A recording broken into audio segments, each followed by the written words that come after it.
What starts here changes the world. I have a few suggestions that may help you on your way to a better world. And while these lessons were learned during my time in the military, I can assure you that it matters not whether you ever served a day in uniform. It matters not your gender, your ethnic or religious background, your orientation, or your social status. Our struggles in this world are similar, and the lessons to overcome those struggles and to move forward, changing ourselves and changing the world around us, will apply equally to all. So here are the 10 lessons I learned from basic SEAL training that hopefully will be of value to you as you move forward in life. Every morning in SEAL training, my instructors, who at the time were all Vietnam veterans, would show up in my barracks room, and the first thing they'd do was inspect my bed. If you did it right, the corners would be square, the covers would be pulled tight, the pillow centered just under the headboard, and the extra blanket folded neatly at the foot of the rack. It was a simple task, mundane at best, but every morning we were required to make our bed to perfection.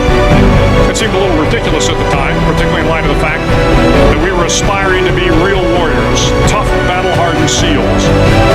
But the wisdom of this simple act has been proven to me many times over. If you make your bed every morning, you will have accomplished the first task of the day. It will give you a small sense of pride, and it will encourage you to do another task, and another, and another. And by the end of the day, that one task completed will have turned into many tasks completed. Making your bed will also reinforce the fact that the little things in life matter. If you can't do the little things right, you'll never be able to do the big things right. And if by chance you have a miserable day, you will come home to a bed that is made, that you made. And a made bed gives you encouragement that tomorrow will be better. So if you want to change the world, start off by making your bed.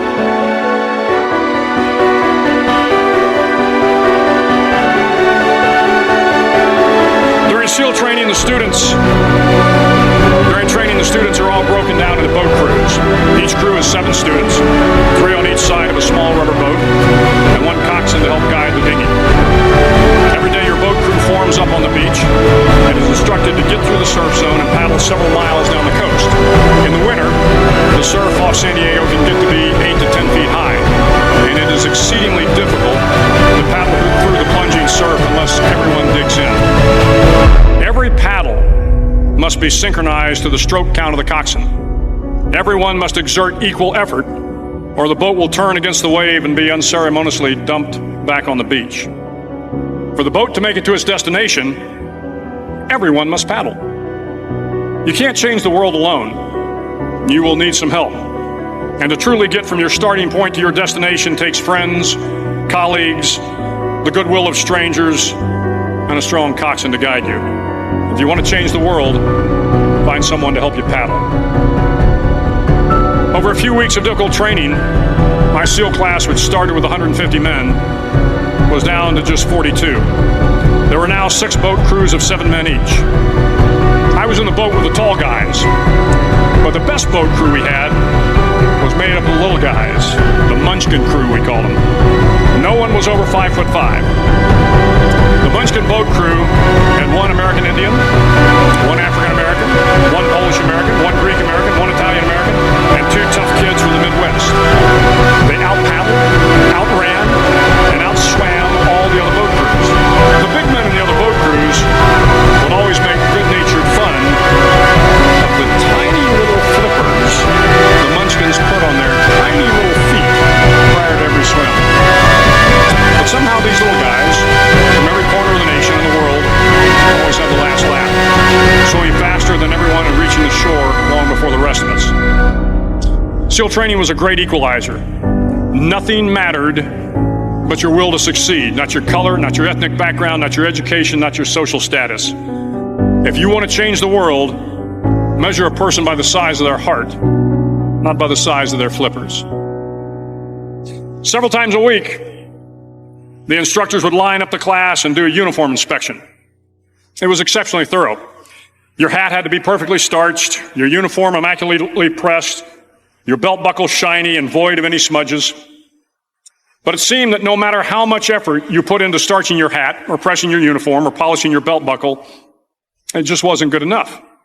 The instructors would find something wrong. For failing the uniform inspection, the student had to run, fully clothed, into the surf zone, then wet from head to toe, roll around on the beach until every part of your body was covered with sand. The effect was known as a sugar cookie.